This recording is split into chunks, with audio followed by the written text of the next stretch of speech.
ప్రార్థన. ప్రేమగల తండ్రి, కృపగల దేవ, జీవం గల ఆయన, పరిశుద్ధుడైన మహా గొప్ప దేవ,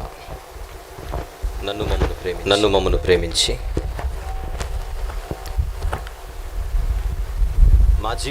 మా జీవితాలలో మరొక నూతన దినం అనుగ్రహించినందుకు స్తుతులు చెల్లిస్తున్నాం. నాయనా సత్యమన్నది బహు దూరముగాను లోతుగాను ఉన్న వాస్తవాన్ని గ్రహించి ఆ సత్యాన్ని ఆలోచించుటకు మీ పిల్లలుగా మీ పాదాల చెంత కూర్చుని ఉండగా మమ్మను బలపరిచి నడిపించి సత్యమందు మమ్మల్ని అందరినీ మరింత గొప్పగా ప్రతిష్ఠించమని వేడుకొనొచ్చు. యేసు నాదుని పవిత్రమైన నామములు ప్రార్థన సమర్పిస్తున్నాము తండ్రి. ఆమెన్.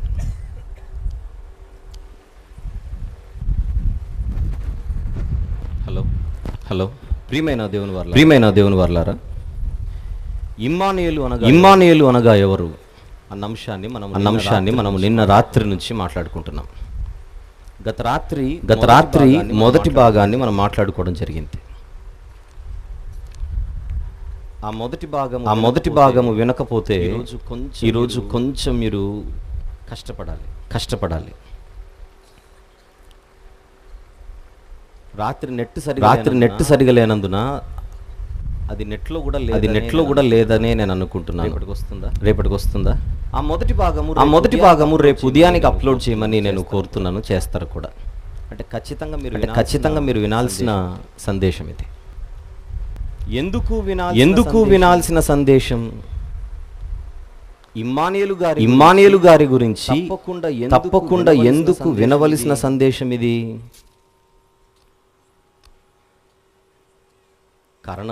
కారణం ఇమ్మానుయేలుపై సందేహాలున్నాయి గనుక.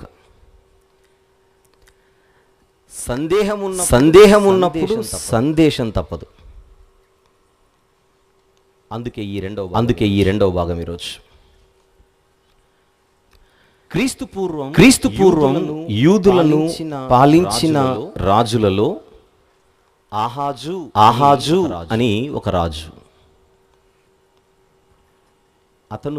అతను మనకు బాగా తెలిసిన హిజ్కియా గారి తండ్రి. కుమారుడు భక్తిలో చాలా గొప్పవాడు. దానికి వ్యతిరేకంగా తండ్రి ఒక భ్రష్టుడు.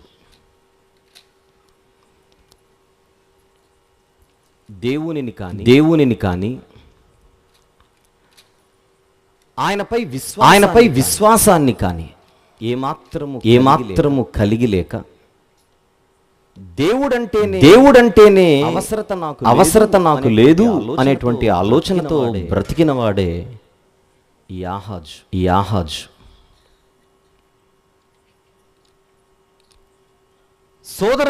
సోదర దేశమైన ఇశ్రాయేలీల దేశం, పొరుగు దేశమైన సిరియా దేశం. ఈ రెండు దేశాలు కలిసి యూదులను ఓడించి వారికి అనుకూలమైనటువంటి మరొక కొత్త రాజును వీరి మీద ఏర్పాటు చేసి వారి బలగాన్ని పెంచుకోవాలనుకున్నారు. ఈ రెండు దేశాలు పొత్తు కుదుర్చుకొని. రాత్రి చెప్పాను. అయితే సిరియనులు ఎఫ్రాయిమీయులను కూడా కలుపుకొని, ఎఫ్రాయిమీయులు అంటే రాత్రి ఏం చెప్పాను? ఇశ్రాయేలీలు. సిరియనులు ఇశ్రాయేలీలను కూడా కలుపుకొని మా మీదికి దండెత్తి రాబోతున్నారన్న వార్త విని గాలికి అడవి చెట్లు కదిలినట్టుగా యూదుల గుండెలు కదిలిపోయాయి. అప్పుడు మాకు దిక్కు నీవే అని దేవుని చెంతకు రాక ప్రత్యేకించి యూదారాజైన ఆహాజు అష్షూరు సామ్రాజ్యాన్ని పాలిస్తున్న చక్రవర్తి తిగ్లత్ పిలెసరు అతని దగ్గరికి వర్తమానము పంపి ఎలాంటి పిటిషన్ పెడుతున్నాడో ఒకసారి నేను రాత్రి చెప్పాను. ఇప్పుడు వచనం చూద్దాం. రాజుల రెండవ గ్రంథము, రాజుల రెండవ గ్రంథము 16వ అధ్యాయము 8వ వచనము చూద్దాం. 8. నేను నీ దాసుడను, నీ కుమారుడనై ఉన్నాను. ఎవరితో అంటున్నాడు అనుకుంటున్నారు ఈ మాటలు? దేవునితో కాదు, అష్షూరు రాజుతో. పై వచనం అదే. 8 చదువుకొని మళ్ళీ నేను నీ దాసుడను, నీ కుమారుడనై ఉన్నాను గనుక నీవు వచ్చి నా మీదికి లేచిన సిరియా రాజు చేతిలో నుండి, ఇశ్రాయేలు రాజు చేతిలో నుండి నన్ను రక్షింపవలెనని అష్షూరు రాజైన తిగ్లత్ పిలెసరు నొద్దకు దూతలను పంపుతున్నాడు. ఆ తిగ్లత్ పిలెసరును మెప్పించడానికి ఇతను చేసిన మరొక దుస్సాహసం ఏంటో పై వచనం చూద్దాం. ఇప్పుడు 7వ వచనం. ఇట్లుండగా ఆహాజు యెహోవా మందిర సంబంధమైనట్టియు రాజనగరు సంబంధమైనట్టియు సామగ్రుల్లో కనబడిన వెండి బంగారములను తీసుకుని అష్షూరు రాజునకు కానుకగా పంపాడు. దేవుని మందిరములో ఉన్న వస్తువులను కానుకగా ఒక మనిషికి పంపడమే ఒక తప్పు. ఆ వ్యక్తి పాదాలు పట్టుకోవడం మరొక తప్పు. ఇది అతని పరిస్థితి. ఇతని ఇంకా ఎంత నీచుడో, ఎంత నీచమైన కార్యాలు చేశాడో తెలియాలంటే దినవృత్తాంతముల 2వ గ్రంథము 28వ అధ్యాయాన్ని మీకు సమయం ఉన్నప్పుడు చదవవలసిందిగా మనవి. దినవృత్తాంతముల 2వ గ్రంథము 28వ అధ్యాయం.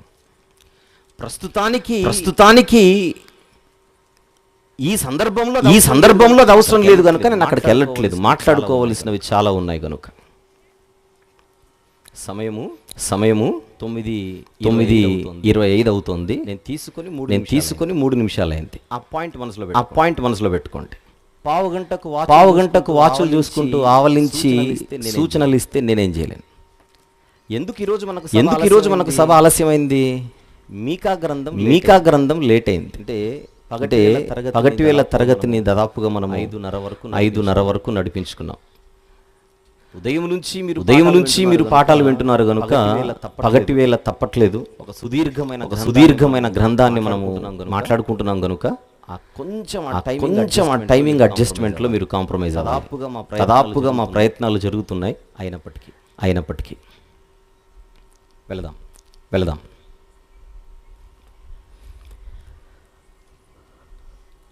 ఒక మనిషి ఒక మానవ మాతృడు తిగ్లత్ పిలెసరు అతని మీద ఆధారపడి ఆహాజు ఎంత దీనుడిగా కనబడుతున్న ఈ సందర్భంలో దేవుడు తానే ప్రవక్త అయిన యెషయా గారిని ఆహాజు నొద్దకు పంపించి,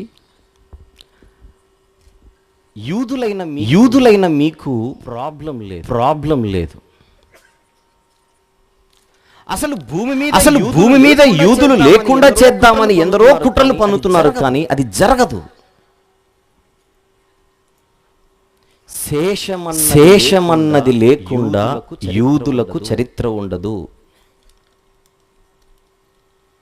ఇది నువ్వు తెలుసుకోవాలా హాజు అని చెప్పడానికి ముందుగా యెషయా గారిని దేవుడు నీ కుమారుణ్ణి తీసుకుని వెళ్ళు నాయన. రాత్రి చెప్పాను అది గుర్తు పెట్టుకోమని చెప్పాను. దాన్ని ఇప్పుడు లేపుతున్నాను.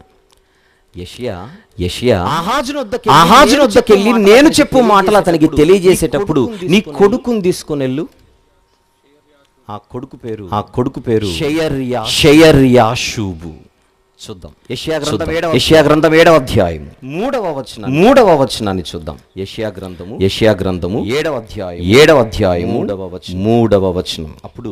అప్పుడు యెహోవా యెషయాతో ఇలాగ సెలవిచ్చాను, ఆహాజును ఎదుర్కొనుటకు నీవు నీతో పాటు నీ కుమారుడైన షేర్ యాషూబును షాకిరేవు మార్గమున పైకోనేటి కాలువ కడకు పోయి అతనితో ఇలాగు చెప్పుము.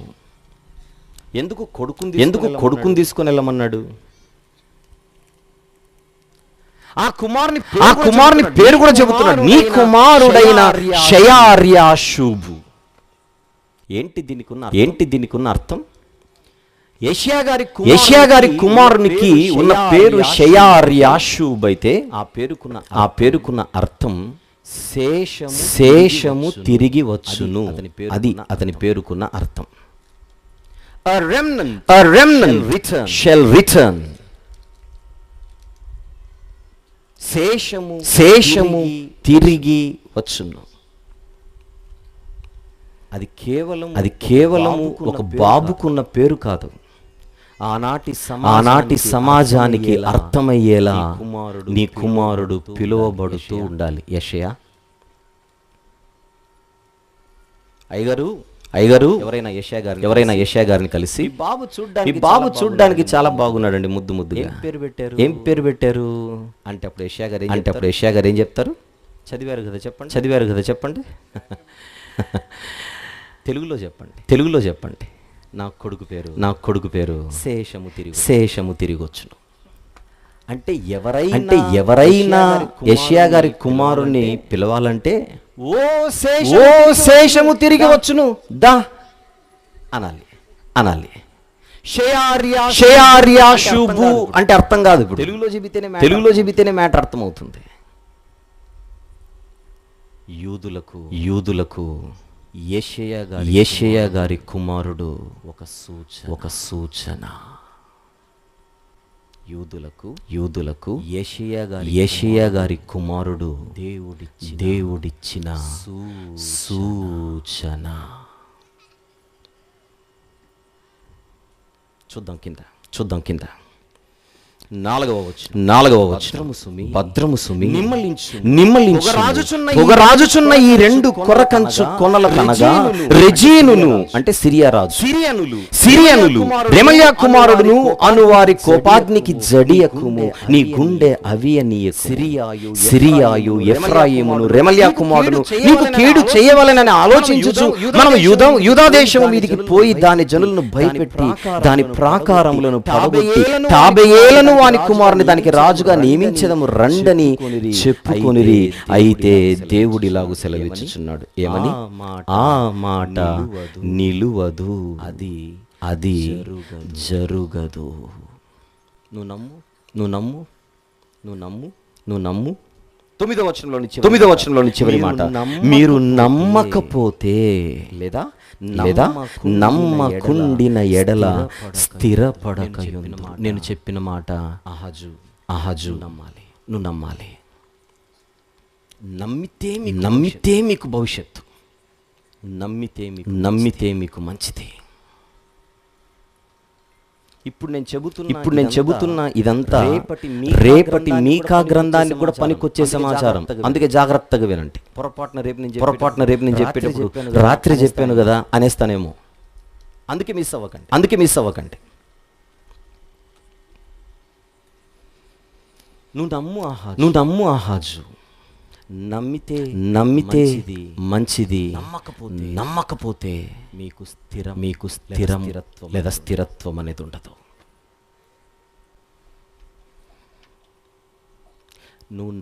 నువ్వు నమ్మడానికి నేను ఇస్తున్న మరొక ఆఫర్. నువ్వే ఒక సూచన అడుగు. నన్ను ఒక సూచన అడుగు. ఈ ఇద్దరు రాజుల వలన నీకు సమస్యనే ఉండదు, నేనున్నాను అని నేను చెబుతున్నానుగా. సూచన అడుగు. ఆ సూచన ఆకాశమంత ఎత్తైనను సరే, ఊర్ధ్వలోకం ఇంకా ఊర్ధ్వలోకమంత ఎత్తైనను సరే, పాతాళమంత లోతైనా సరే, నువ్వు ఏ అడిగినా ఇస్తానన్నా రెడీ. కానీ ఆహాజు దేవుని నమ్మడానికి ఇష్టపడక అష్షూరు రాజునే ఆశ్రయించాడు. అది డిసైడ్ అయిపోయాడు. సూచన అడగవయ్యా అని యెషయా గారు అంటే, నేను దేవుణ్ణి అడగను. రాత్రి మాట్లాడుకున్నదే కొంచెం రివైజ్ అండ్ రిపీట్ చేస్తున్నాను. నేను దేవుణ్ణి అడగను అంటే ఆహా దేవుణ్ణి అడగడం భావ్యం కాదు అన్న విశ్వాసముతో చెబుతున్న మాట కాదది. ఇప్పుడు గనుక నేను దేవుణ్ణి అడిగితే ఆయన సూచన చూపిస్తే ఆ సూచనకు నేను కట్టుబడి ఉండాలి కదా. ఎందుకు వచ్చిన గొడవ? కనిపించే అష్షూరు రాజును నమ్మితే పోలా, కనిపించే నా దేవునితో ఎందుకు నాకు? అప్పుడు యెషయా గారు యూదా మనుషులను విసికించుట చాలదనుకొని దేవుని విసికింతురా. కింది మాట యెషయా గ్రంథం 7వ అధ్యాయం 13వ వచనం. అతడు ఇలాగూ చెప్పెను, దావీదు వంశస్థులారా వినుడి, మనుషులను విసికించుట చాలదనుకొని నా దేవుని కూడా విసికింతురా.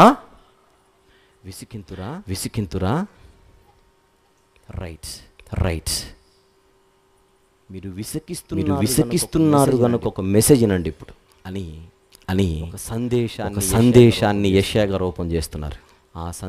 ఆ సందేశ ప్రారంభం కాబట్టి యెషయా గ్రంథం 7:10 ప్రభువు తానే ఒక సూచన మీకు చూపును, ఆలకించుడి, కన్యక గర్భవతి అయి కుమారుని కని అతనికి ఇమ్మానుయేలను పేరు పెట్టును. ఇమ్మానుయేలు అనగా దేవుడు మనకు తోడై ఉన్నాడు. కన్యక గర్భవతి అయి కుమారుని కనును, అతనికి ఇమ్మానుయేలను పేరు పెట్టబడును. అక్కడున్న పరిస్థితికి రాత్రి ముగిస్తూ చెప్పిన మాట, అక్కడున్న పరిస్థితికి దేవుడిస్తున్న సూచనకి ఏమైనా అర్థవంతమైన కనెక్షన్ ఉందా? అది ఆలోచించండి అని రాత్రి కొన్ని విషయాలు చెప్పి మళ్ళీ మీ ముందు ప్రస్తావిస్తున్నాను. చూద్దాం. 15 కీడును విసర్జించుటకు మేలును కోరుకొనుటకును అతనికి తెలివి వచ్చినప్పుడు అతడు పెరుగు తేనెను తినును. కీడును విసర్జించుటకును మేలును కోరుకొనుటకును ఆ బాలునికి తెలివి రాకమునుపు నిన్ను భయపెట్టు ఈ ఇద్దరు రాజుల దేశం పాడు చేయబడను. ఒక కొడుకు పుడతాడు ఇమ్మానుయేలుగా. ఆ బాలుడు లేదా బాలునికి ఊహ రాకముందే మంచేంటో చెడేంటో మేలేంటో కీడేంటో తెలుసుకునే ఆ మెచ్యూరిటీ ఆ స్టేజ్ రాకముందే ఈ ఇద్దరు రాజుల దేశాలు పాడైపోతాయి. ఈ సూచన మీరు చదివిన తర్వాత అక్కడున్న సందర్భాన్ని బట్టి ఇంతకు ఈ ప్రవచనం ఎప్పుడు జరిగితే అర్థవంతంగా ఉంటుంది? ఆ సందర్భాన్ని అంతటిని మొదటి వచనం నుంచి మీరు చూస్తే ఎప్పుడు జరిగితే అది అర్థవంతంగా ఉంటుంది? ఇది జరుగుతున్న సందర్భం క్రీస్తు పూర్వం సుమారు 700 పై మాట. రాత్రి చెప్పాను సుమారు నేటికి 2750 సంవత్సరాల క్రిందట.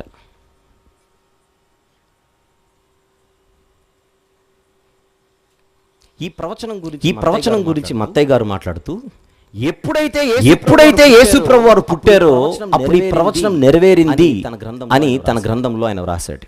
అది కూడా జ్ఞాపకం చేసుకుందాం. ఎవరైనా రాత్రి మిస్ అయ్యింటే ఆ వచనం నేను చూపించిన సంగతి మీకు తెలియదు కనుక యెషయా 7:14 మనసులో పెట్టుకుని మత్తయి సువార్త మొదటి అధ్యాయంలో ఉన్న ఆ వచనాన్ని మనం చూద్దాం. 22 ఇదిగో కన్యక గర్భవతి కుమారుని కనును ఆయనకు ఇమ్మానుయేలను పేరు పెట్టుదురు అని ప్రభువు తన ప్రవక్త ద్వారా పలికిన మాట నెరవేరినట్లు ఇదంతా జరిగేను. యెషయా 7:14లో ఉన్నటువంటి ప్రవచనం యేసు ప్రభు పుట్టుకతో నెరవేరింది అని మత్తయి గారు నిర్ధారిస్తున్నారు. కానీ అక్కడున్న సందర్భాన్ని చూస్తే ఖచ్చితంగా ఆ ఇద్దరు రాజుల దేశం త్వరలో పాడవుతుంది. అది పాడవుతుంది అని నీకు తెలియడానికి ఒక బిడ్డ పుడతాడు ఇమ్మానుయేలుగా.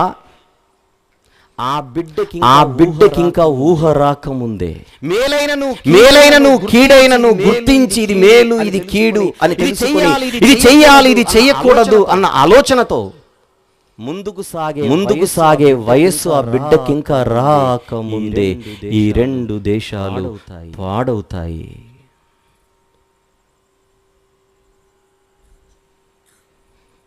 నాకు తెలుసు అషూరియులు ఇశ్రాయేలీయులను క్రీస్తుపూర్వం 722లోనే మట్టి కరిపించి తీసుకొని వెళ్ళిపోయారు. మట్టి కరిపించి దానికి ముందే సిరియనుల భరతం పట్టారు. భరతం పట్టారు. అంటే ఎప్పుడో ఆ రెండు దేశాలు పాడైపోయాయి.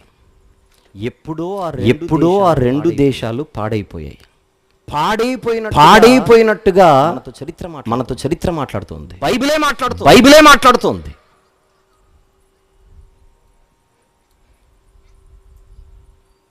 క్రీస్తుపూర్వం 722 అనేది కంప్లీట్ గా షోమ్రోనుతో సహా అంతా ఎగిరిపోయిన సంవత్సరం.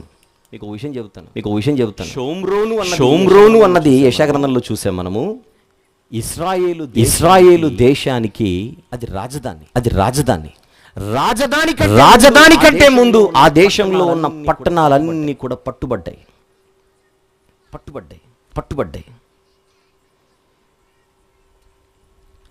ఈ రెండు దేశాలు నాశనమైనట్టుగా పాడైనట్టుగా అవి జరిగిపోయినట్టుగా క్రీస్తు పూర్వమే మనతో బైబిల్ మాట్లాడుతుంది.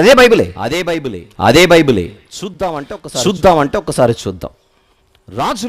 రాజుల 2వ గ్రంథము 15వ అధ్యాయం.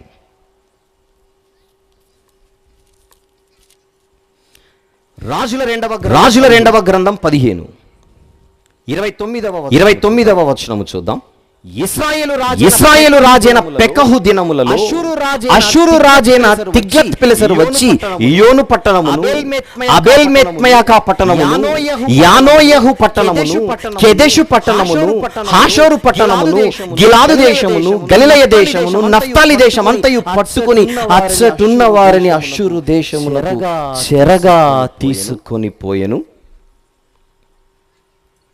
అది ముందే జరిగింది. అంటే ఇలాంటి నాశనం ఇలాంటి పతనం ఇశ్రాయేలీలకు ముందు నుంచే జరిగింది.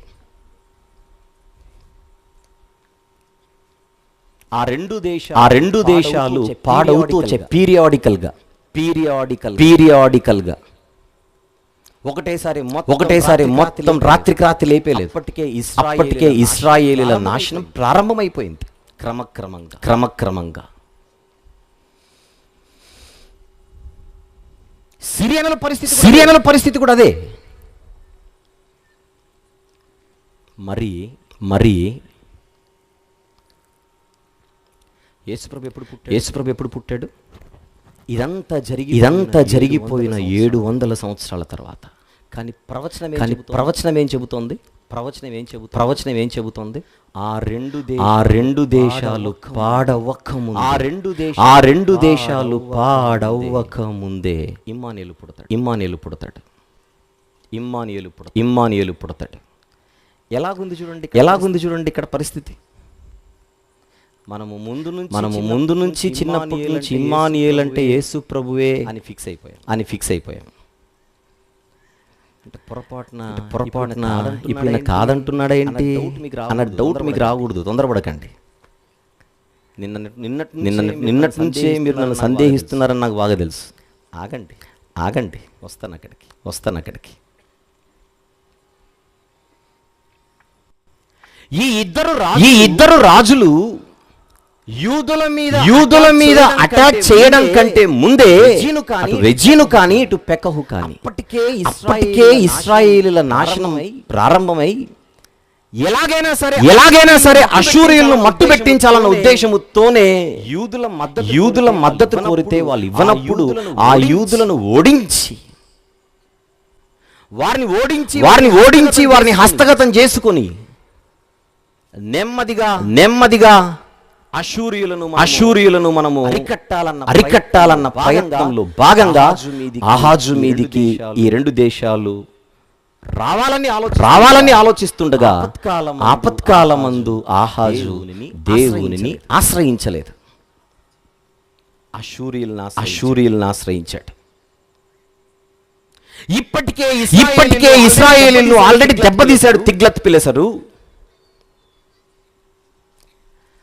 ఇక నన్ను రక్షించే శక్తి గలవాడు ఆ తిగ్లత్ పిలెసరే అని అతని దగ్గరికి పిటిషన్ పెట్టాడే కానీ పంపించాడే కానీ దేవుని దగ్గరకు వచ్చి మోకరిల్లి ఒక చిన్న ప్రార్థన చేయలేదు.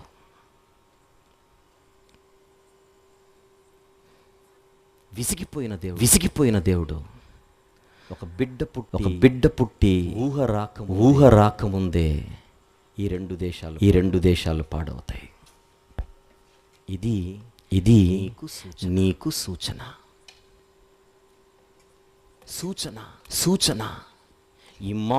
ఇమ్మానుయేలు అన్నదొక సూచన. యెషయాగ్రంథం 7:14 చదువుకున్నాం. ఇప్పుడు మన ముందు ఒక రెండు ప్రశ్నలు మాత్రం మనల్ని కలిచివేస్తున్నాయి, ఆందోళన పరుస్తున్నాయి. మత్తయి సువార్త 1వ అధ్యాయం 22వ వచనంలో ఇమ్మానుయేల్ అంటే యేసు ప్రభు కన్ఫర్మ్. మత్తయి గారు రాశారు, పరిశుద్ధాత్ముడు వ్రాయించాడు. అందులో డౌట్ ఏముంది? కానీ సందర్భం మనలో ప్రశ్నలు లేవనెత్తుతోంది. ఆ ప్రశ్నలకు కూడా మనకు సమాధానం కావాలి. అది కావాలంటే ఇప్పుడు వినండి, జాగ్రత్తగా వినండి. అసలు సందేశం 2వ భాగం ఇప్పుడు స్టార్ట్ అవుతుంది. యెషయా గ్రంథం 7వ అధ్యాయము 14వ వచనంలో ఉన్న ప్రవచనం మనకు స్పష్టంగా అర్థం కావాలంటే మొదట మనకు ప్రవచనాలంటే ఎలా ఉంటాయో తెలియాలి. జాగ్రత్తగా విందాం. ప్రవచనాలంటే ఎలాగుంటాయో తెలియాలి. ముందుగా ముఖ్యంగా ప్రవచనాలలో రెండు రకాల ప్రవచనాలు ఉంటాయని ముందు మీరు ఫిక్స్ అయిపోవాలి. ప్రవచనాలలో 2 రకాల ప్రవచనాలు ఉంటాయి. అందులో మొదటి రకం ఏ వ్యక్తి గురించి అయితే లేదా ఎవరి గురించి అయితే ఆ ప్రవచనం చెప్పబడుతుందో ఆ ప్రవచనం ఆ వ్యక్తికి మాత్రమే సంబంధించినదై ఉంటుంది తప్ప ఇంకెవ్వరికి అది అప్లై అవ్వదు. కాన్సంట్రేట్. ఒక ప్రవచనం ఒకరి గురించి చెప్పబడినప్పుడు మొదటి రకం ప్రవచనం గురించి ఇక ఆ ప్రవచనం అన్నది ఆయనకు తప్ప ఇంకెవ్వరికి అప్లై చేయకూడదు. అందులో ఆ వ్యక్తి మాత్రమే ఉంటారు లేదా వారు మాత్రమే ఉంటారు. ఒక చిన్న ఎగ్జాంపుల్ జకర్యా గ్రంథం ఒక ప్రవచనం చూడడానికి వెళ్తున్నాం. జకర్యా గ్రంథం త్వరగా అర్థమయ్యే ప్రవచనాలు చూద్దాం.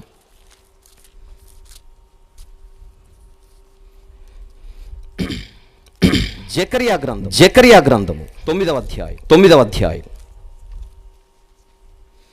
వచనం కూడా 9. జకర్యా గ్రంథం 9:9 సియోను నివాసులారా బహుగా సంతోషించుడి, యెరూషలేము నివాసులారా ఉల్లాసముగా ఉండుడి. నీ రాజు నీతిపరుడును రక్షణ గలవాడునై వాడును దీనుడునై గాడిద పిల్లను ఎక్కి నీ యొద్దకు వచ్చుచున్నాడు. ఎవరి గురించిది? మొన్ననే మనం మట్టల ఆదివారం జరుపుకున్నాంగా ఈ మధ్య కాలంలో. ఆ రోజున ఖచ్చితంగా మాట్లాడుకునే వచనం ఇది. ఇక్కడ కనబడుతున్న గాడిద పిల్లను ఎక్కి సియోను నివాసుల యొద్దకి రాబోతున్న రాజు ప్రభు అయిన యేసు. అంతే, ఇంకా అది ఎవ్వరికి అప్లై అవ్వదు. ఆ ప్రవచనం ఇంక ఆయనకే.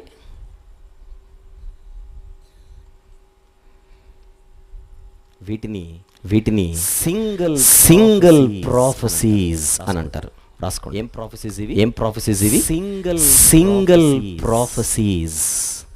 ఆ ప్రవచనం ఒక్కరికే అప్లై అవుతుంది. మనం కూడా గాడిదలెక్కి ఇది నాకు కూడా అప్లై అవుతా అనకూడదు. అది ఒక్కరికే అప్లై అవుతుంది. అందుకే దాన్ని సింగిల్ ప్రాఫెసీస్ అలాంటివి ఉన్నాయి బైబిల్లో. Single prophecies. తమాషాగా ఒకటి చెబుతాను మీకు. సింగిల్ ప్రాఫెసీని అపార్థం చేసుకుంటే ఏమవుతుందో మీకు ఒక విషయం చెప్తాను. డిసెంబర్ 31 రాత్రి వాగ్దానం తీసుకునే అలవాటు కొంతమందికి ఉంటుంది. ఒకసారి 12 ఏళ్ల కుర్రోడికి ఒక వాగ్దానం వచ్చింది. నిజంగా 12 ఏళ్ల కొడుకుకి ఒక వాగ్దానం వచ్చింది ప్రవచన రూపంలో. ఏంటో చెప్పనా?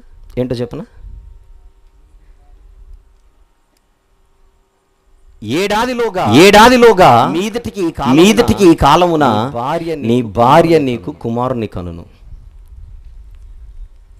మీదటికి ఈ కాలమున నీ భార్య నీకు ఒక కుమారుని కనును. ఎవరికి వచ్చింది ఇది? 12 ఏళ్ళోడికి వచ్చింది. వాళ్ళ అమ్మ నాన్న దగ్గరకు వచ్చి చూపించాడు. ఏం చెప్పాలో తెలియక నా దగ్గర పంపించారు. ఏం చేయాలి అంకుల్ అన్నాడు. ఏం చేయొద్దురా అన్నాను. అదే కదా చెప్పాల్సింది. ఏం చేయొద్దురా అన్న. ఆ బిడ్డకు ఆ ప్రవచనం మీదటికి ఈ కాలమున నీ భార్య నీకు ఒక కుమారుని కనును నీ బైబిల్లో ఉంటే అదెత్తుకొని నువ్వు కార్డు మీద రాసి వీడికిస్తేలా? వీడి తీసుకుంటేలా?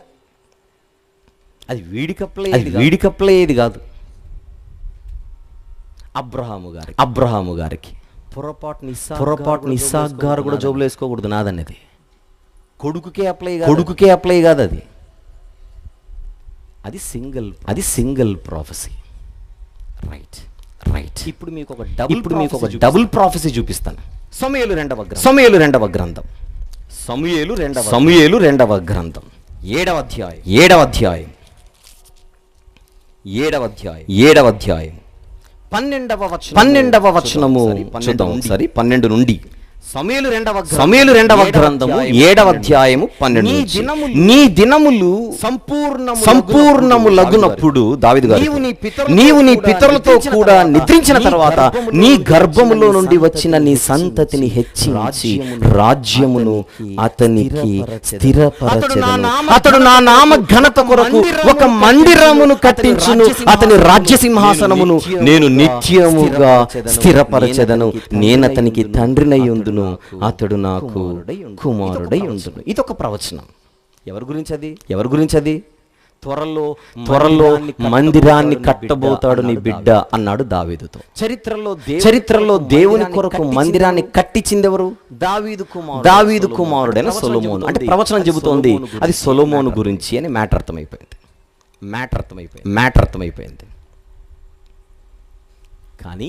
కానీ అది కేవలం సొలొమోను కోసమే రాయబడలేదు. అందులో ఇంటర్నల్ గా ఎవరి గురించి ఉంది? ప్రభువైన యేసుక్రీస్తు వారి గురించి ఉంది. ప్రభువైన యేసుక్రీస్తు వారి గురించి.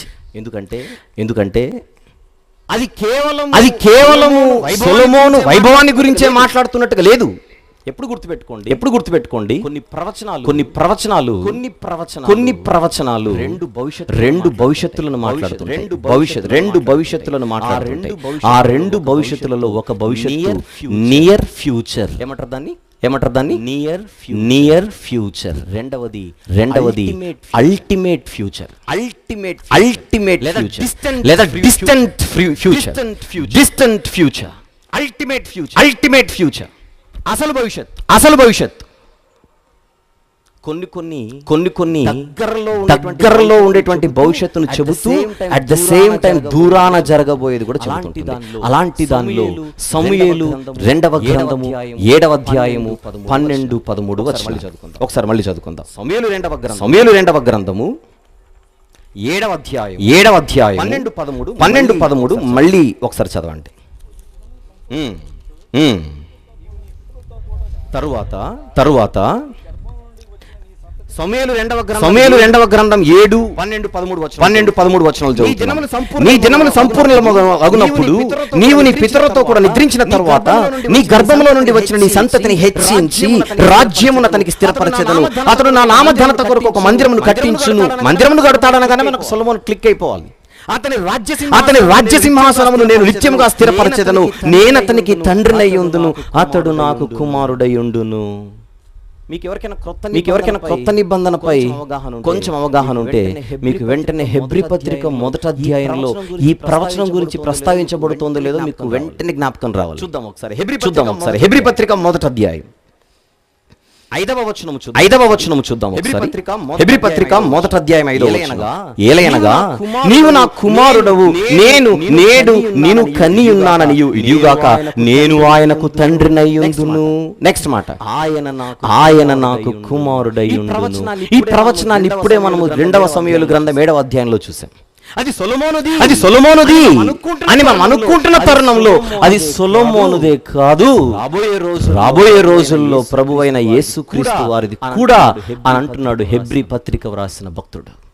అంటే సమూయేలు 2వ గ్రంథం 7వ అధ్యాయంలో మనం చదువుతున్న ప్రవచనాలలో ఇద్దరున్నారన్నమాట. ప్రవచనం ఒక్కటే, అందులో వ్యక్తులు ఇద్దరు.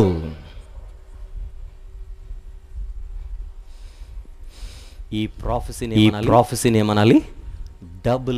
Double prophecy. గాడిదెక్కి నీ వద్దకు నీ రాజు వస్తాడు, దాన్నేమనాలి? Single prophecy.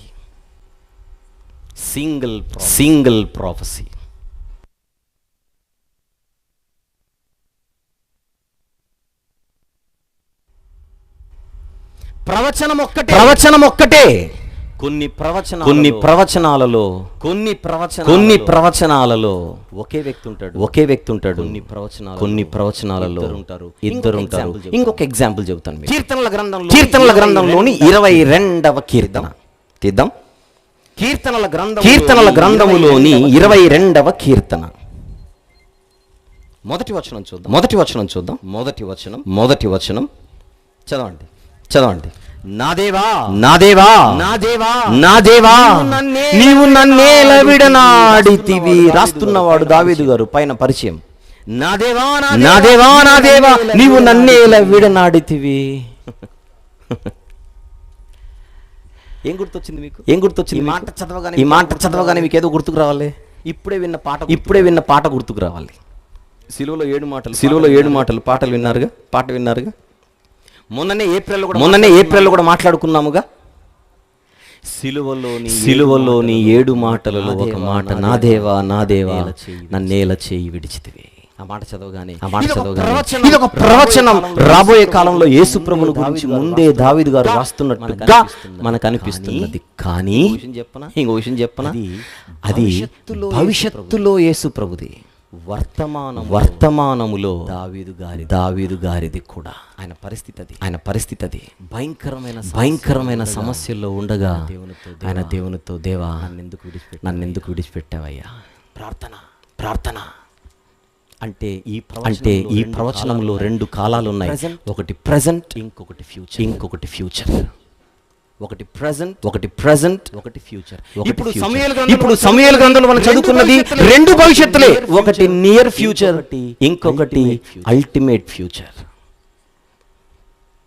అంటే కొన్ని ప్రవచనాలలో 2 భవిష్యత్తులు ఉండొచ్చు అన్నమాట.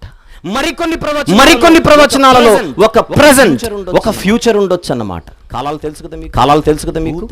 భూత, వర్తమాన, భవిష్యత్ కాలాలు, 3 కాలాలు. ప్రవచనాలు ఎలా ఉంటాయో తెలియకపోతే ఇంకా ప్రవచనాలు అర్థం చేసుకోవడంలో ఎగిరిపోయినట్టే మనం. ఒకే ప్రవచనములో రెండు భవిష్యత్తులు సమూయేలు గ్రంథంలో చూసాం. ఒకే ప్రవచనంలో ఒక వర్తమానం అంటే వర్తమాన కాలం, మరొకటి భవిష్యత్ కాలం కనబడుతుంది ఇక్కడ. మీకు ఇంకొకటి చూపిస్తాను. అదే కీర్తనల గ్రంథంలో 35వ కీర్తన 19వ వచనం, దయచేసి 35వ కీర్తన 19వ వచనం. ఇది కూడా దావీదు గారే రాశారు. నిర్హేతుకముగా నాకు శత్రువులయ్యారు. నిర్హేతుకముగా అంటే హేతువు లేకుండానే నాకు శత్రువులయ్యారు దేవా అని దావీదు గారు తన బాధ చెప్పుకుంటుంటే, యోహాను సువార్త 15వ అధ్యాయంలో యేసు ప్రభు వారు ఏమంటున్నారు? యోహాను సువార్త 15 25వ వచనం చూద్దాం ఒకసారి. యోహాను సువార్త 15వ అధ్యాయం 25వ వచనం చదువుతున్నాం.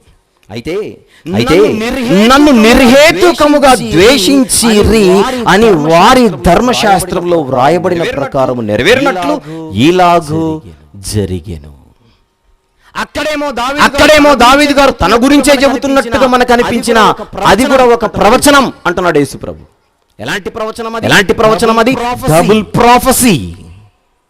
డబుల్ ప్రాఫెసీ అంటే అందులో ఒక ప్రెజెంట్ టైం, మరొక ఫ్యూచర్ టైం ఉండొచ్చు, లేదా రెండు ఫ్యూచర్ టైమ్స్ ఉండొచ్చు.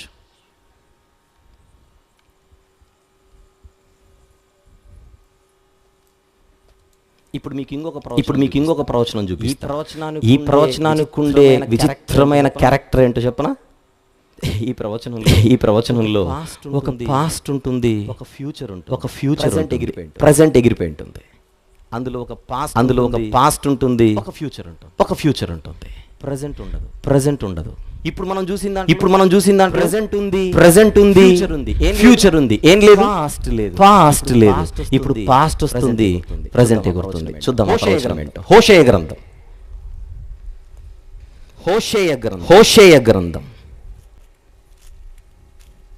కొంతమంది నన్ను అడుగుతున్నారు, ఇమ్మానుయేల్ అంటే నీకు తెలుసా? ఏంటో చెప్పు. మన తణుకులో అడిగారు ఫోన్లో సభకొచ్చి 2 రోజులు ఇలా కూర్చుంటే నీకు అర్థమవుతుంది. ఫోన్ చేసి రూపాయి పెట్టి ఇమ్మానుయేల్ అంటే చెప్పు అంటే ఆ సబ్జెక్ట్ ఎంత ఉందో నాకు తెలుసు. నీకేం చెప్పను ఫోన్లో?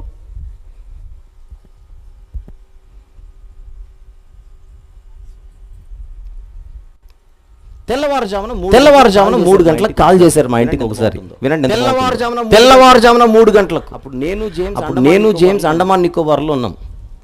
నా ఫోన్ కనెక్ట్ అవ్వట్లేదని మా తమ్ముడికి కాల్ చేశారు. దేనికో చెప్పనా? అర్జెంటుగా దానియేలు గ్రంథం చెప్పండి. ఎందులో? ఫోన్లో. ఎప్పుడు? తెల్లవారు 3 గంటలకు. ఏం చెబుతాం ఆన్సర్లు? కొన్ని సందర్భాల్లో ప్రశ్నలు చిన్నవే, ఆన్సర్లు పెద్దగా ఉంటాయి. వినే ఓపిక ఉంటే ఇక్కడికి వచ్చి కూర్చోవాలి.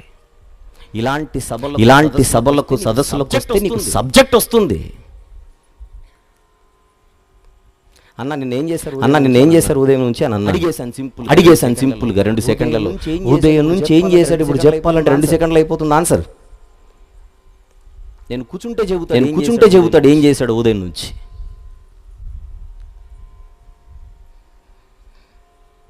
ఇంకొక అతను పెట్టాడు వాయిస్ మెసేజ్. ఎంత విచిత్రం అంటే ఇలా కనీసం పదానికి అర్థాలు కూడా తెలియవు. ఇమ్మానుయేల్ అంటే ఏంటో నాకు నువ్వు బ్రీఫ్గా చెప్పాలి. అసలు బ్రీఫ్గా చెప్పడం అంటే అర్థం తెలుసా? అంటే అతని ఉద్దేశం ఏంటంటే వివరంగా చెప్పాలనేది ఉద్దేశం. మరి వివరంగా చెప్పాలంటే ఆ ఇంగ్లీష్ తెలుగులోని ఏడవకూడదు నాతో. బ్రీఫ్ ఇంగ్లీష్ ఏంటి ఇక్కడ? ఏంటి బ్రీఫ్ ఇంగ్లీష్? నాకు కట్టే కొట్టే తెచ్చి అన్నట్టు చెబితే కుదరదు. నాకు నువ్వు బ్రీఫ్గా చెప్పాలి. బ్రీఫ్గా చెప్పాలంటే కట్టే కొట్టే తెచ్చినట్టు చెప్పడాన్ని బ్రీఫ్గా చెప్పడం అనేది. మీకు అర్థమవుతుందా? బ్రీఫ్గా చెప్పడం అంటే కట్టే కొట్టే అన్నట్టు చెప్పడాన్నే ఇంగ్లీష్లో బ్రీఫ్ అంటారయ్యా బాబు. కొన్ని మెసేజ్లు కూడా చూడండి, అందులో ఏముంటుందో తెలుసు నాకు.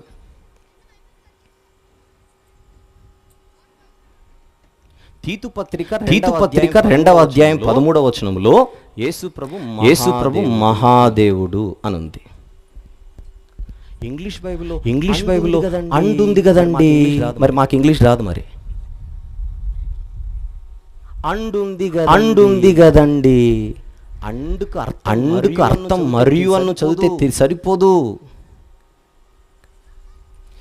You must have at least minimum grammatical knowledge to understand a sentence. What do you know about grammar? అండుంది కదండి, స్పెల్లింగ్ తెలిస్తే అయిపోదు. అండంటే ఆ సెంటెన్స్ స్ట్రక్చర్ తెలియాలి నీకు. నన్ను ఎవరైనా డైరెక్ట్గా అడుగుతారేమో ఈ ప్రశ్న, చూద్దాం అనుకుంటున్నా. అడగట్లా డైరెక్ట్గా, అండుంది కదండి అని. ఇంగ్లీష్ బైబిల్లో ఉన్న వాక్యాన్ని తీసుకుని వెళ్ళి క్రైస్తవేతర ఈ రెండు తెలుగు రాష్ట్రాలలో, ఈ దేశంలో, ప్రపంచంలో ఈయనకి ఇంగ్లీష్ వచ్చు అని నీకు అనిపించిన ఎవరైనా సరే, ఒక ఇంగ్లీష్ టీచర్ గాని, ఒక ఇంగ్లీష్ లెక్చరర్ గాని, ఒక ఇంగ్లీష్ ప్రొఫెసర్ గాని, నువ్వు ఎవరి దగ్గరకైనా వెళ్ళి ఆ తీతు పత్రిక 2:13లో ఇంగ్లీష్ సెంటెన్స్ చూపించి, ఇంగ్లీష్ వాక్యాన్ని చూపించి, అక్కడున్న గ్రేట్ గాడ్ అన్నది ఎవరిని సూచిస్తుందో చెప్పమని అసలు బైబిల్కి సంబంధం లేని ఇంగ్లీష్ ప్రొఫెసర్ను అడుగు. అది యేసుక్రీస్తుది కాదు అని అతను చెప్పాడంటే రాసేసుకోవచ్చు. అతనికి ఇంగ్లీష్ రాదని, అతనికి ఇంగ్లీష్ రాదని నువ్వు రాసేసుకోవచ్చు. కానీ టీచర్ అన్నవాడు ఎప్పుడు ఆన్సర్ చెప్పడు. ఇంగ్లీష్ను బోధించేవాడు ఆ సెంటెన్స్ చూసి విశ్వాసంతో పని లేదు. అయ్యా ఇది నువ్వు నమ్ము అని చెప్పక ఆయన పేరు ఏదన్నా కావచ్చు, ఎవరైనా కావచ్చు, అతను ఏ విశ్వాసం కలిగిన వాడైనా కావచ్చు, అసలు అతను దేవుడు అనేవాడే లేడు అనేటువంటి ఒక ఆలోచనతో బతికేవాడైనా కావచ్చు. ఒక టీచర్ గా ఆయన దగ్గరికి వెళ్ళి ఆ సెంటెన్స్ ను చూపించి నువ్వు నా దగ్గరకు వస్తే నేను గ్రామర్ తో సహా ఎక్స్ప్లెయిన్ చేస్తాను. ఈ అండుంది కదా అనే వాళ్ళు ఎవరైనా నా దగ్గరకు వస్తే దాని గ్రామటికల్ స్ట్రక్చర్, గ్రామటికల్ హిస్టరీ అంతా చెప్పి మాట్లాడతాను ఒక ఇంగ్లీష్ సబ్జెక్ట్ ని. కానీ నేను చెబితే నువ్వు నమ్మవుగా. అందుకే నీకు తెలిసిన మీ ఊర్లో, మీ పట్టణంలో, మీ రాష్ట్రంలో, మీ దేశంలో ఇంగ్లీష్ నాలెడ్జ్ ఉన్న వ్యక్తి దగ్గరికి వెళ్ళి ఆ ఇంగ్లీష్ సెంటెన్స్ ను చూపించి ఇక్కడున్న గ్రేట్ గాడ్, తీతు పత్రిక 2:13లో మహాదేవుడు అని తెలుగులో ఉంటుంది, ఇంగ్లీష్లో గ్రేట్ గాడ్. ఇంగ్లీష్లో అండుంది గనుక గ్రేట్ గాడ్ అండ్ సేవియర్ అని ఉంటుంది. గ్రేట్ గాడ్ అండ్ సేవియర్ అని ఉంటుంది. గ్రేట్ గాడ్ వేరు, సేవియర్ వేరు. ఎందుకు మధ్యలో అండుందిగా.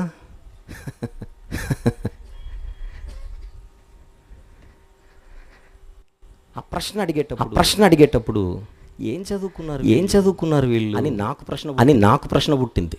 నాకు పుట్టిన ప్రశ్న ఏంటో చెప్పనా? ఇంతకీ ఏం చదువుకున్నారు?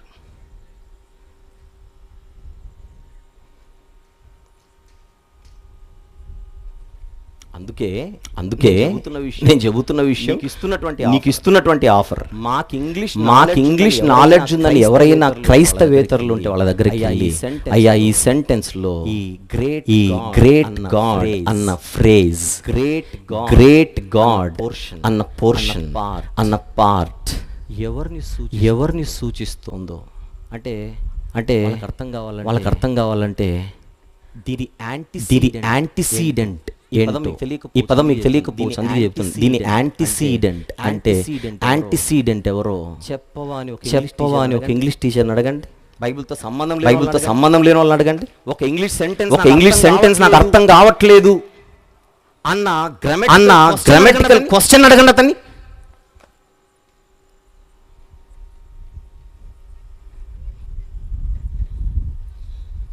యేసు ప్రభు దేవుడు కాదు అని చెప్పడానికి పడే అష్ట కష్టాలు ఇవి. ఈ సందర్భం ఒక మాట చెప్తున్నాను మీకు. యోహాను సువార్త మొదటి అధ్యాయం మొదటి వచనంలో ఆదియందు వాక్యం ఉండెను, వాక్యము దేవుని యొద్ద ఉండెను, వాక్యము దేవుడై ఉండెను అనుంది. అందులో తర్జుమా తప్పులు లేవు, ప్రింటింగ్ మిస్టేకులు లేవు, ట్రాన్స్లేషన్ మిస్టేకులు లేవు. అక్కడ దేవుడై ఉండెను అనేదే కరెక్ట్.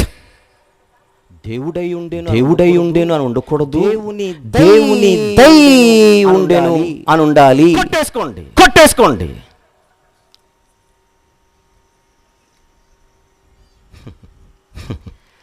ఆ మొదటి వచనానికి అర్థం ఏంటో, అసలు వాక్యం అంటే ఏంటో ఆల్రెడీ నేను మాట్లాడాను, యూట్యూబ్లో ఉంది, తర్వాత చూసుకోవచ్చు మీరు. ఇప్పుడు అది మాట్లాడలేను.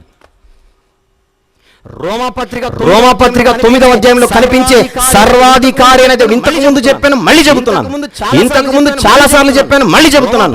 రోమాపత్రిక 9వ అధ్యాయంలో కనిపించే సర్వాధికారి అయిన దేవుడు 100కు 100% ప్రభు అయిన యేసుక్రీస్తు వారిదే. తీతు పత్రిక 2:13 ఉన్నది కూడా యేసు ప్రభుల వారిదే. తర్జుమా తప్పు ఇలా ఉండకూడదు, అలా ఉండాలని ఎవ్వరు చెప్పినా కళ్ళు మూసుకొని కొట్టేయండి. ఆ సిద్ధాంతాన్ని కళ్ళు మూసుకొని కొట్టేయండి అంతే.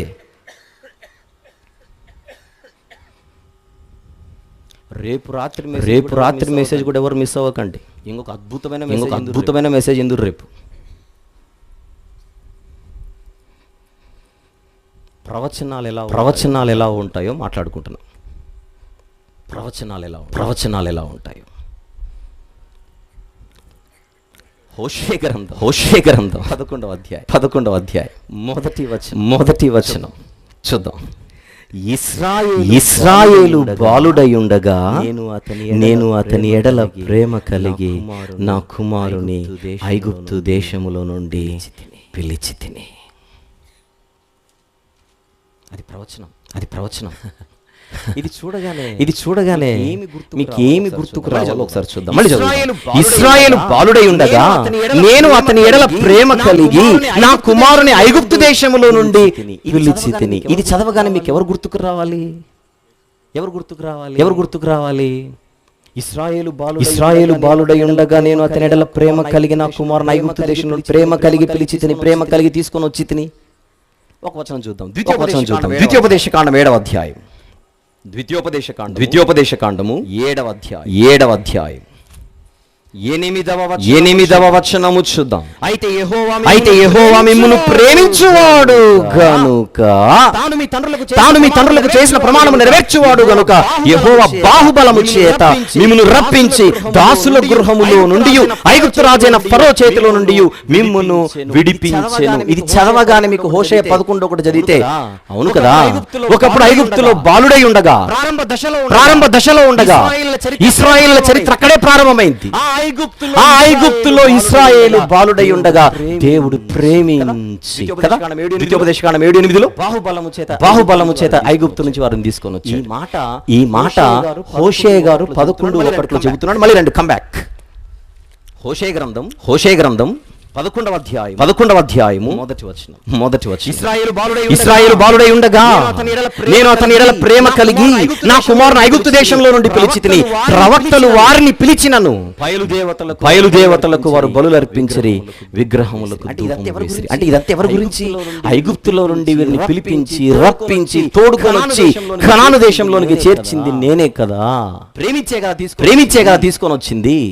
అంటే మొదటి వచనంలో ఇశ్రాయేలు బాలుడై ఉండగా ఐగుప్తు నుంచి నా కుమారుని పిలిచి తిని అని అంటే మీకు వెంటనే ఎవరు గుర్తుకు రావాలి?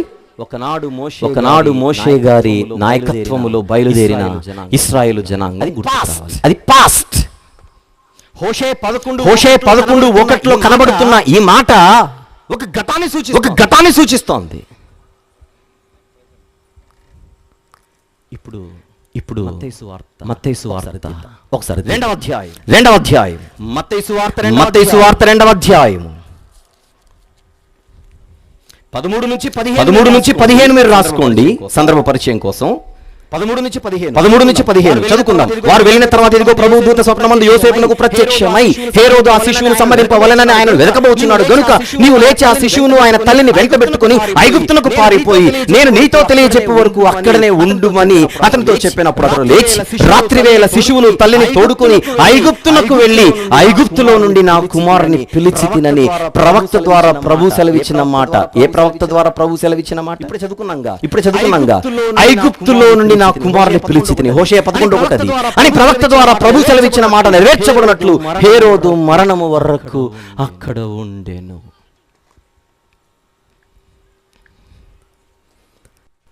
హోషేయ 11:1 మనం చదివిన వాక్యం ఏదైతే ఉన్నదో మత్తయి సువార్త 2వ అధ్యాయంలో అదొక ప్రవచనం ఇప్పుడు నెరవేరింది అని రాయబడుతుంది. యేసు ప్రభు చిన్నవాడిగా ఉన్నప్పుడు, పసిబాలుడిగా ఉన్నప్పుడు ఆయనను ఐగుప్తుకు తీసుకొని వెళ్ళడం అనేది హోషేయ 11:1లోని ప్రవచన నెరవేర్పు అని మత్తయిలో మరి అది చూస్తే గతములో ఇశ్రాయేలును తీసుకొని వచ్చినట్టు లేదు. అప్పుడు మీకు అర్థం కావాలి, ఓహో ఇది ఒక డబుల్ ప్రాఫెసీ అన్నమాట. ఆ ప్రవచనంలో ఒక గతముంది, అదే ప్రవచనంలో ఒక భవిష్యత్తు ఉంది. డబుల్ ప్రాఫెసీని టూ ఫోల్డ్ ప్రాఫెసీ అని కూడా పిలుస్తారు. Two fold TWO 2 FOLD fold, two fold prophecies. బైబిల్లో మినిమం నాలెడ్జ్ ఉన్న ఎవరికైనా బైబిల్లో టూ ఫోల్డ్ ప్రాఫెసీస్ ఉన్నాయని ఈజీగా అర్థమైపోతుంది. ఎక్స్క్యూజ్ మీ వీటిని డ్యూయల్ ప్రాఫెసీస్ అని కూడా పిలవచ్చు. Dual prophecies.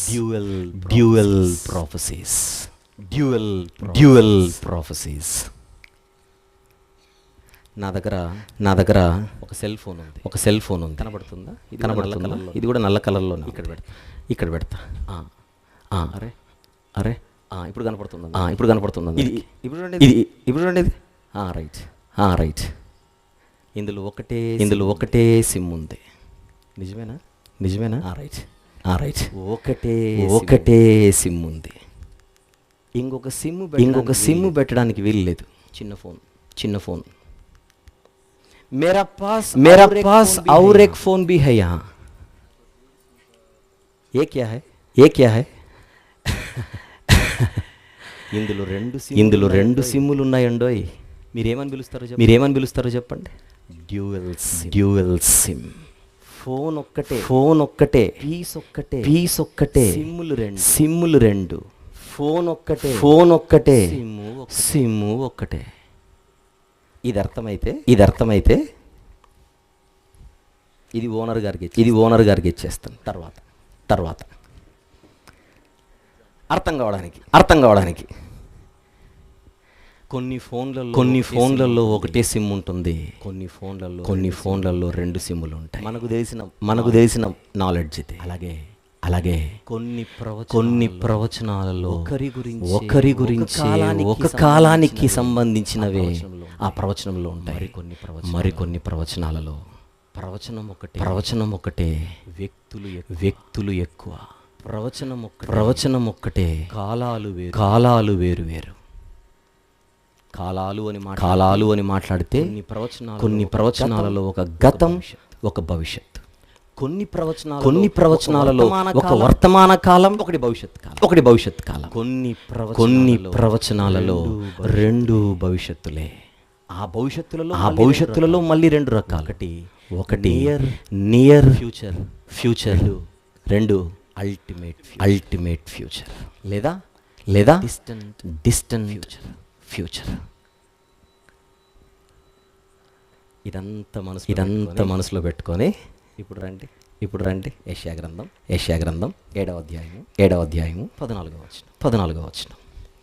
అది తేలడానికే ఇంత రూట్. యెషయా గ్రంథం 7:14 కాబట్టి ప్రభు తానే ఒక సూచన మీకు చూపును ఆలకించుడి కన్యక గర్భవతి అయి కుమారుని కని అతనికి ఇమ్మానుయేలను పేరు పెట్టును. ఇప్పుడు చెప్పనా ఇది ఒక డ్యూయల్ ప్రాఫెసీ లేదా డబుల్ ప్రాఫెసీ లేదా టూ ఫోల్డ్ ప్రాఫెసీ. పదజాలం మీకు అలవాటు అవ్వడానికి పదే రిపీట్ చేస్తున్నా. తెలుగులో ఒక మాట చెప్పండి బ్రదరు అంటారా? రైట్. ద్విముఖ ప్రవచనం. ఏంటది? ద్విముఖ ప్రవచనం. ద్విమనస్కులారా అంటాడు కదా, అలాగే ఇది ద్విముఖ ప్రవచనం ఒక్కటే, వ్యక్తులిద్దరు. ప్రవచనం ఒక్కటే, వ్యక్తులు ఇద్దరు. ప్రవచనం ఒకటే, బాలురు ఇద్దరు. ఒక బాలుడు త్వరలోనే పుట్టబోయే బిడ్డ, ఆహాజు బతికుండగానే పుట్టబోయే బిడ్డ. ఇది ఎవరితో చెబుతున్నాడు ఇంతకు ప్రవచనం? ఆహాజుతో చెబుతున్నాడు. ఆహాజు నువ్వు బతికుండగానే ఒక బాలుడు పుడతాడు. ఆ బాలుడికి ఊహ రాకముందే ఆ దేశాల పతనం. ఆహాజును ఉన్నా లేకపోయినా కనీసం ఈ యూదుల మధ్య ఒక సూచనగా ఒక కొడుకు ఒక బాలుడు రాబోతున్నాడు. పుట్టలేదు ఇంకా పుడతాడు. ఆ బాలుడు పుట్టగానే మీకు అర్థం కావాలి, ఏదో జరగబోతోంది. ఆ బాలుడు పెరుగుచుండగా మీకు అర్థం కావాలి, దేవుని చిత్తం త్వరలో జరగబోతోంది. ఒక బాలుడు మనకు కన్ఫర్మ్. ప్రభు అయిన యేసుక్రీస్తు వారు ఎప్పుడు రాబోతున్నాడు? అల్టిమేట్ ఫ్యూచర్ లో రాబోతున్నాడు. డిస్టెంట్ ఫ్యూచర్ లో రాబోతున్నాడు. ఇప్పుడు మన సమస్య అంత ఎవరి గురించి? నియర్ ఫ్యూచర్ లో రావాల్సిన కొడుకు గురించి. వస్తే తప్పేంటి? ఇన్ని ద్విముఖ ప్రవచనాలు మనం చూసినప్పుడు, ఇన్ని ద్విముఖ ప్రవచనాలు మనం చూస్తున్నప్పుడు ఇద్దరు బాలురు వస్తే సమస్య ఏంటి అని అడుగుతున్నాను. అప్పుడు మీరు అడగాలి సమస్య అంటే ఏం లేదు కానీ మాకు బాలురితో కాదు ప్రాబ్లం, కన్యకతో ప్రాబ్లం అని మీరు అడగాలి. అర్థమవుతుందా? బాలురితో ప్రాబ్లం ఎక్కడుంది? అక్కడ కొడుకులతో ఇబ్బంది లేదు, కానీ ప్రాబ్లం అంతా ఎవరితో? కన్యకతో. యేసు ప్రభు ఎవరికి పుట్టాడు? కన్యకకు పుట్టాడు, మరియమ్మ. సమస్యలు ఇది గొడవ లేదు. ప్రవచనం మొత్తం నెరవేరిపోతుంది ఆయనలో. కానీ ఆయనే కాకుండా మరొక కుమారుడు కూడా పుడితే ఆ పుట్టబోయే బిడ్డ ఎవరికి పుట్టాలి? కన్యకకే పుట్టాలి. అప్పుడు చరిత్రలో ఇద్దరు కన్యకలు బిడ్డలకు జన్మనిచ్చారా అనే ప్రశ్న పుట్టదు. మీ అందరిలో ఇదే తిరుగుతోంది అని నాకు బాగా తెలుసు. ఏం చేయమంటారు? ఇప్పుడు చెప్పనా? రేపు చెప్పనా?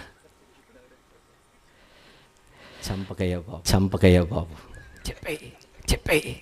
అదే మీ ఆలోచన. సరే చెబుతా. వినండి. అది చెప్దాంలే మరి ఇంత చంపడం ఇది చాలా క్రూడ్ అనుకుంటున్నాను అందరు. మీ క్వశ్చన్ చెప్పనా? తెలుగు బైబిల్లో కన్యకను ఇంగ్లీష్ బైబిల్లో వర్జిన్ అని పిలిచారు. ఇంగ్లీష్ బైబిల్లో ఉండే వర్జిన్ ని తెలుగు బైబిల్లో కన్యక అని పిలిచారు. ఇప్పుడు అసలు విషయం చెబుతాను. పాత నిబంధన వ్రాయబడింది హీబ్రూ భాషలో. హీబ్రూలో ప్యూర్ కన్యకను అంటే పెళ్లి కాని అమ్మాయిని, నిజంగా కన్యకను బెతూలా అని పిలుస్తారు. హీబ్రూలు ఏమని పిలుస్తారు? బెతూలా అని పిలుస్తారు. అయితే యవ్వనస్తురాలిని, యవ్వన స్త్రీని ఆల్మా అని పిలుస్తారు. ఏమని? ఆల్మా అంటే యౌవన స్త్రీ. బెతులా అంటే ప్యూర్ కన్యక. మీకు విషయం చెప్పనా ఇప్పుడు? ఈ ప్రవచనంలో ఇద్దరు బాలురు ఉన్నట్టుగానే ఇద్దరు స్త్రీలు కూడా ఉన్నారు. అందులో ఒక స్త్రీ ప్యూర్ కన్యక. ఆవిడ భవిష్యత్తులో ఎవరావిడ? మరియమ్మ. అందులో మరొక స్త్రీ ఉంది. ఆవిడ మరొక స్త్రీ మరియమ్మలా ప్యూర్ కన్యక కాదు, ఒక యౌవన స్త్రీ అని నువ్వెలా చెప్పగలవు? ఒరిజినల్ బైబిల్లో ప్యూర్ కన్యకకు వాడాల్సిన హీబ్రూ పదం బెతూలా అని ఇక్కడ లేదు. యెషయా 7:14లో యౌవనస్తురాలు అని అర్థాన్ని ఇచ్చే ఆల్మా అని ఉంటుంది. ఓహో యెషయా 7:14లో ఉన్నది ద్విముఖ ప్రవచనం అన్నమాట. అందులో బాలురు ఇద్దరే. నెక్స్ట్ చెప్పాలి.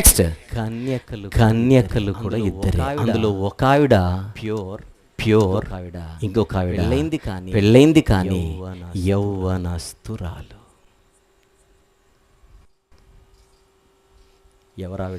ఎవరావిడ? యెషయా గ్రంథం 8వ అధ్యాయం. కలిపి చదవాలి అధ్యాయాలను. 7 చదివేసి 7 రోజులు బ్రేక్ తీసుకొని 8 చదివితే ఏం అర్థం కాదు. 8వ వచనం. ఈవిడెవరో చూద్దాం ఇప్పుడు. 8వ అధ్యాయం యెషయా గ్రంథం మొదటి వచనం. మరియు యెహోవా నీవు గొప్ప పలక తీసుకొని మహేరుషాలాల్ హాష్బజ్ అను మాటలు సామాన్యమైన అక్షరములతో దాని మీద వ్రాయము. మహేరుషాలాల్ హాష్బజ్. పేరు నేను పెడుతున్నా, నువ్వు పెట్టాలంటున్నాడు యెషయాతో.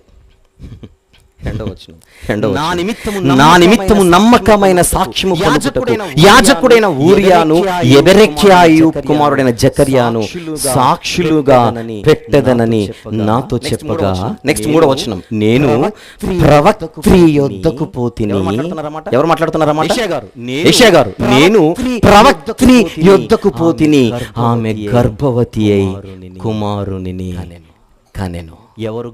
ఎవరు గర్భవతి అయి కుమారుని కనింది? యెషయా గారి సతీమణి, యవ్వనస్తురాలు. యెషయా గారు కూడా యవ్వనస్తుడు ఇది జరిగే సమయానికి. నేను ప్రవక్త్రి యొద్దకు పోతిని, ఆమె గర్భవతి అయి కుమారుని కనగా అప్పుడు దేవుడు అతనికి మహేరుషాలాల్ హాష్బజ్ అను పేరు పెట్టు. ఆ బాలుడు నాయనా అమ్మా అని అననే రకము. నాయనా అమ్మా అని అననే రకమును పంటే ఇప్పుడు మనకు తెలుగు అర్థం. మమ్మీ డాడీ అని అనడం రాకముందే ఏం జరుగుతుంది? అష్షూరు రాజును అతని వారును దమస్కు యొక్క ఐశ్వర్యమును షోమ్రోను దోపుడు సొమ్మును ఎత్తుకొని పోయేదారు. ఇప్పుడు 7 చదువుకుందాం. యెషయా 7 చదువుదాం. 15వ వచనం. కీడును విసర్జించుటకును మేలును కోరుకొనుటకును అతనికి తెలివి వచ్చినప్పుడు అతడు పెరుగును తేనెను తినను. కీడును విసర్జించుటకును మేలును కోరుకొనుటకు ఆ బాలునికి తెలివి రాకమునుపు నిన్ను భయపెట్టు ఆ ఇద్దరు రాజుల దేశము పాడు చేయబడును. అదే కదా 8లో చూసింది. తెలివి రాకమునుపు అన్నాడు 7లో అమ్మా నానా అని అననే రకమును ఈ 2 దేశాలు పాడవుతాయి. అంటే ఎలా పాడవుతాయి? ఈ 2 దేశాల వారిని నేను ఎవరికి అప్పగించబోతున్నాను? అష్షూరు రాజుకి అప్పగించబోతున్నాను. అంటే ఆహాజు ఇదే తరములో అతి త్వరలో మీ మధ్య ఒక బాలుడు పుట్టబోచున్నాడు. ఎవరా బాలుడు?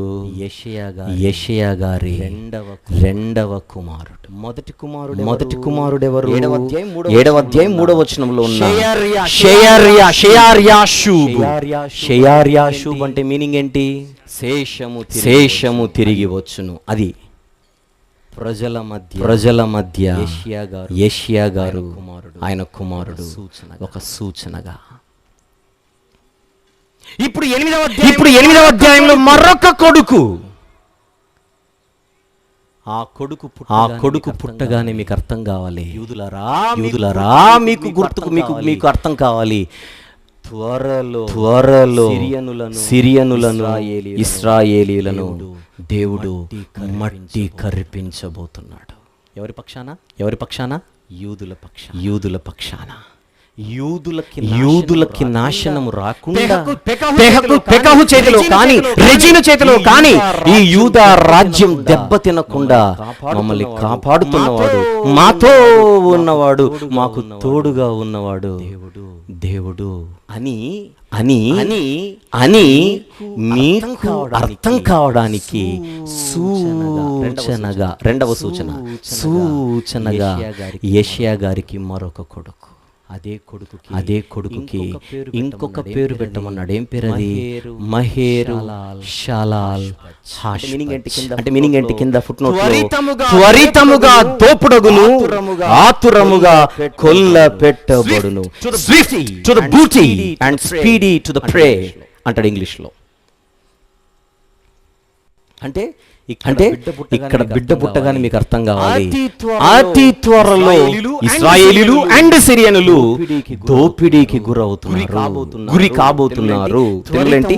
త్వరితముగా దోపుడగును ఆతురముగా కొల్ల పెట్టబడును.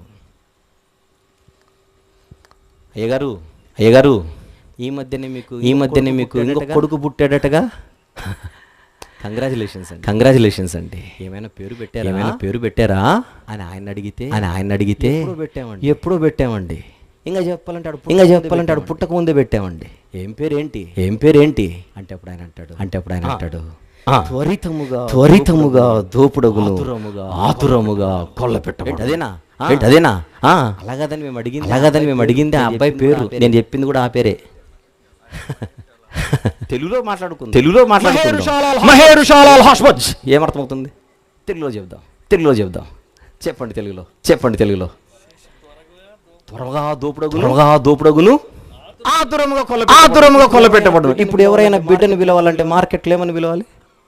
ఓ త్వరగా దోపుడగును ఆతురముగా కొల్ల పెట్టబడును. దా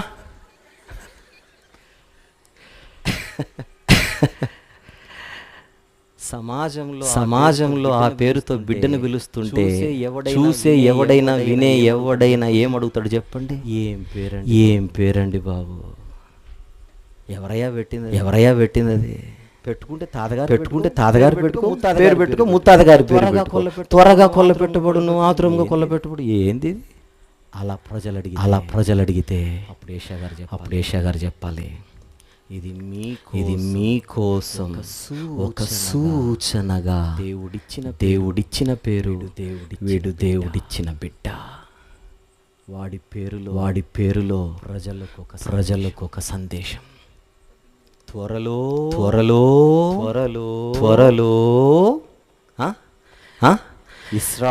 ఇశ్రాయేలీలు సిరియనులు కొల్ల పెట్టబడుదురు, దోపిడీ కాబడతారు. ఈ రోజు యూదులారా, మీరు ఏ రాజులను చూసైతే మీరు భయపడుతున్నారో ఆ రాజులకు పట్టబోయే గతి. దానర్థం దేవుడు మాతో ఉన్నాడు తోడుగా. ఆ బిడ్డ పుట్టగానే అర్థం కావాలి, దేవుడు మాతో ఉన్నాడు. పుడతాడన్న బిడ్డ పుట్టగానే మీకు అర్థం కావాలి, దేవుడు మాతో ఉన్నాడు. అంటే ఏమంటారు? ఇమ్మానుయేలు. ఈ బిడ్డ ఆ ఇమ్మానుయేలుకి సూచన, లేదా భావానికి సూచన, ఆ అర్థానికి సూచన. ఇప్పటి వరకు నిన్నటి నుంచి మూడు సూచనలు చెప్పాను మీకు. ఒకటి షేయేరియా షూబ్, అర్థం శేషము తిరిగి వచ్చును, అదొక మెసేజ్. రెండు ఇమ్మానుయేలు, 7వ అధ్యాయంలోని 14వ వచనం. ఇమ్మానుయేలు అంటే దేవుడు యూదులతో ఉన్నాడు, మనతో ఉన్నాడంటే అక్కడ ఏంటి? యూదులతో.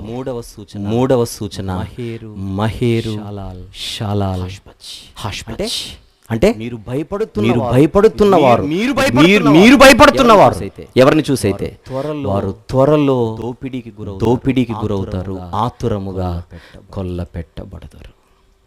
యెషయా 7:14 లేదా ప్రవచనం యొక్క లక్షణం ఏంటి చెప్పండి? అది ఒక ద్విముఖ ప్రవచనం.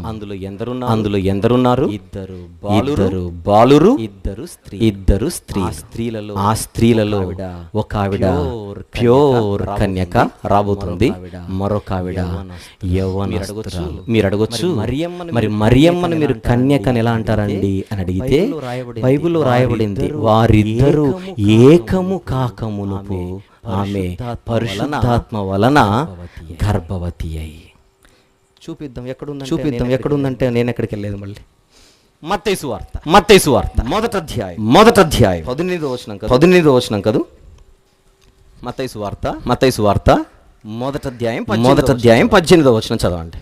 యేసుక్రీస్తు జనన విధమెట్లనగా, ఆయన తల్లి అయిన మరియ యోసేపునకు ప్రదానము చేయబడిన తరువాత వారు ఏకము కాకమునుపు ఆమె పరిశుద్ధాత్మ వలన గర్భవతిగా ఉండెను. అంటే అర్థం ఏంటి? ఈవిడ ఆల్మా కాదు, బెతూలా. ఎవరివిడ అంటే ప్యూర్ కన్యక. ఆవిడ ఓన్లీ ఆల్మా, యవ్వనస్తురాలు. దేవుడు ఆ సమాజపు స్థితిగతులను బట్టి కొన్ని సందర్భాలలో రెండు విషయాలను ప్రజల మధ్యకు పంపిస్తూ ఉంటాడు.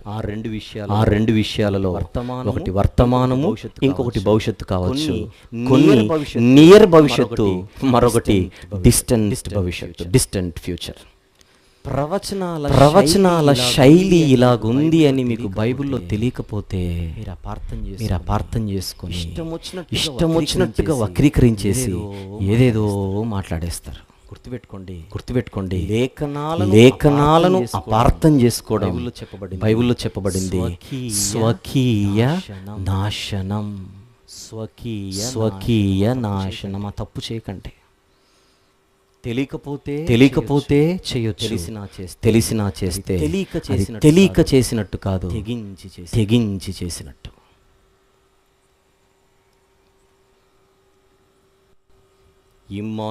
ఇమ్మానుయేలు ఎవరు? అది మన పాఠం. నిన్న రాత్రి విన్నది మొదటి భాగం, ఈ రోజు విన్నది రెండవ భాగం. అయిపోయింది అనుకుంటున్నారేమో. అబ్బే, మూడో భాగం రేపు. ఇంకేముందండి? యేసు ప్రభు ఎలా ఇమ్మానుయేలు చూపించాలిగా, యెషయా కొడుకు ఎలా ఇమ్మానుయేలు చూపించాను. మరి యేసు ప్రభు ఎలా ఇమ్మానుయేలు అంటే దేవుడు తోడుగా ఉన్నాడు.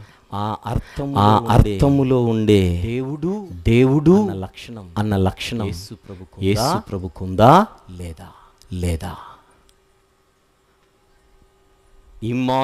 ఇమ్మానుయేలు ఎవరు అన్న పాఠానికి రేపు రాత్రి ముగింపు భాగం. సభలకు ముగింపు నహీ హై, కేవల్ ఇమ్మానుయేల్ కే లియే. ఇంకొంచెం ఎక్కువ మాట్లాడుకోవడానికి రేపు రాత్రి ప్రయత్నం. దాంతో పాటు ఇంకొకటి తీసుకొని వస్తాను. బైబిల్ క్లోజ్ చేస్తున్నారా? ఒక వచనం ఉంది చూడండి. యెషయా గ్రంథం. ఎంత ఆశ చూడండి. అమ్మయ్యా అని. అక్కడేమైనా వాసనలు వస్తున్నాయేమో. మరి యెషయా గ్రంథం 8. మరి అది చూడకుండా ఇది ఆమేనంటే ఎలా?